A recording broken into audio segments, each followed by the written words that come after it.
ఆ రోజు అర్ధరాత్రి 1 గంట. సుశీల కంగారుగా తన 20 ఏళ్ల కూతురి కోసం ఇల్లంతా వెతుకుతుంది. అన్ని గదులు వెతికాక కూడా ఎక్కడ కనిపించకపోయేసరికి మేడపైకి వెళ్ళింది.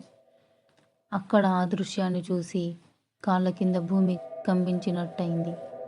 ఎందుకంటే తన కూతురు చిన్ని ఆకాశంలో నిండు వెన్నెలను కళ్ళార్పకుండా తీక్షణంగా చూస్తుంది.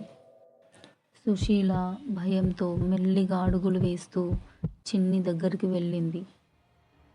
వణుకుతున్న చేతితో చిన్ని భుజంపై చెయ్యి వేసింది. టక్కున చిన్ని వెనక్కి తిరిగింది. సుశీలకి వెన్నులో వణుకు పుట్టింది. చిన్ని అని గట్టిగా అరవగానే తేరుకున్న చిన్ని, అమ్మా అమ్మా, నాకు చాలా భయం వేస్తుందమ్మా. ఎవరో నన్ను పిలిచి ఇక్కడికి తీసుకొచ్చారు.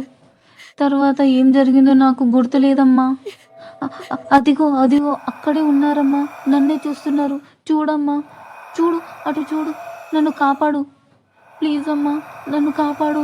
సుశీల చుట్టూ చూసి ఎవరు లేకపోయేసరికి, అయ్యో తల్లి, భయపడకు, ఎవరు లేరు, సరేనా, నేనున్నాను కదా, పద ఇంట్లోకి వెళ్దాం అని చిన్నిని లోపలికి తీసుకెళ్తుండగా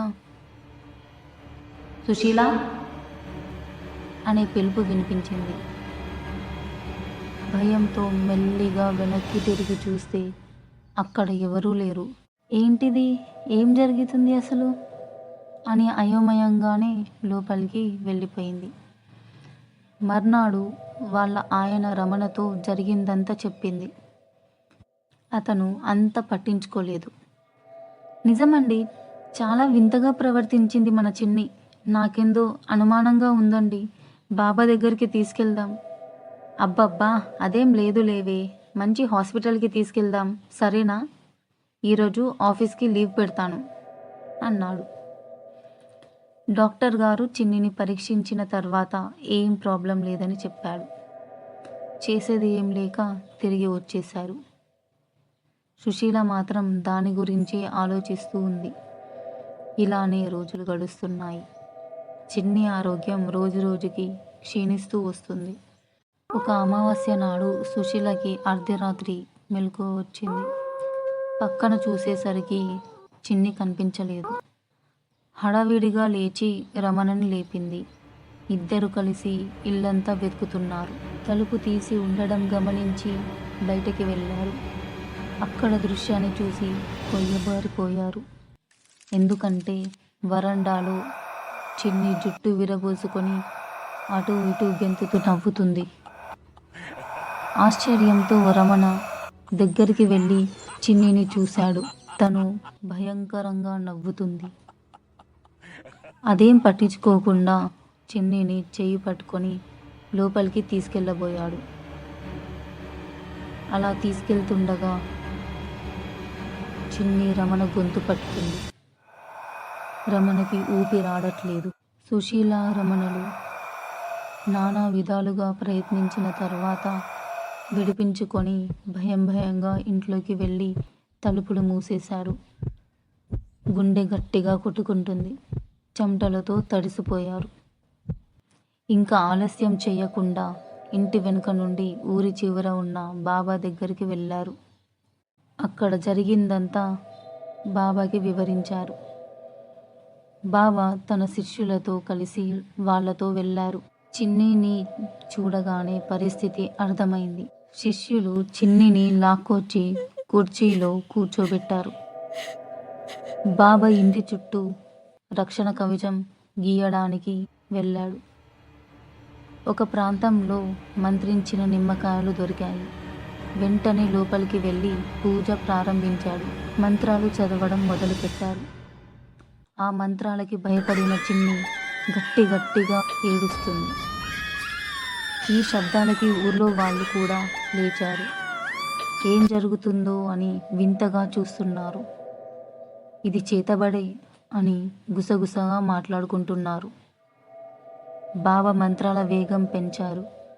చిన్నిని పట్టుకొని ఉన్న శిష్యులందరూ ఒక్కసారిగా కింద పడ్డారు.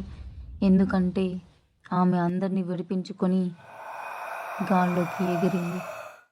బాబా తన దగ్గర ఉన్న పవిత్ర జలాన్ని ఆమెపై చల్లారు. హఠాత్తుగా తను కింద పడిపోయింది. ఆమె గట్టిగా అరుస్తూ ఏడుస్తుంది. ఆర్తనాదాలు ఊరంతా వినిపిస్తున్నాయి. బాబా దగ్గరకొచ్చి ఆమె చేతికి తాయెత్తు కట్టారు. అంతే, ఆమె గట్టిగా అరిచి స్పృహ కోల్పోయింది.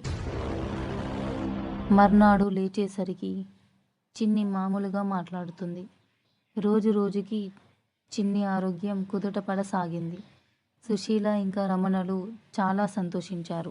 అయితే ఒక నిండు పున్నమి నాడు రమేష్ అనే వ్యక్తి గట్టిగా అరిచి ప్రాణాలు విడిచాడు. ఊర్లో వాళ్ళందరూ అతను చేసింది అతనికే తిప్పికొట్టింది అన్నారు. అసలు విషయం ఏంటంటే, కొన్ని రోజుల క్రితం రమేష్ వాళ్ళు పెళ్లి సంబంధం మాట్లాడడానికి చిన్ని వాళ్ళింటికి వెళ్ళారు. వాళ్ళు ఒప్పుకోలేదు. ఎందుకంటే రమేష్ పచ్చి తాగుబోతు కాబట్టి. చెడు అలవాట్లకి బానిసయ్యాడు. అయినా కూడా బలవంతంగా ఒప్పించడానికి వాళ్ళు ప్రయత్నించారు. కానీ వీళ్ళు ఎంత చెప్పినా వినలేదు. ఆ కోపంతో నాతో పెళ్లి కాకపోతే ఎవరితో కావద్దు, ఇలానే చస్తూ బతకాలి అని చేతబడి చేశాడు. ఇప్పుడు ప్రాణాలు పోగొట్టుకున్నాడు. ఫ్రెండ్స్, ఇది నిజంగా జరిగిన కథ. ఇలాంటి వాళ్ళు ఇంకా మన మధ్యే ఉన్నారు. కొంచెం జాగ్రత్త. ఓకే గాయస్, ఇలాంటి విషయాలు మాతో మీరు పంచుకోవాలంటే డిస్క్రిప్షన్లో ఇచ్చిన మెయిల్ ఐడికి షేర్ చేయండి. Thank you.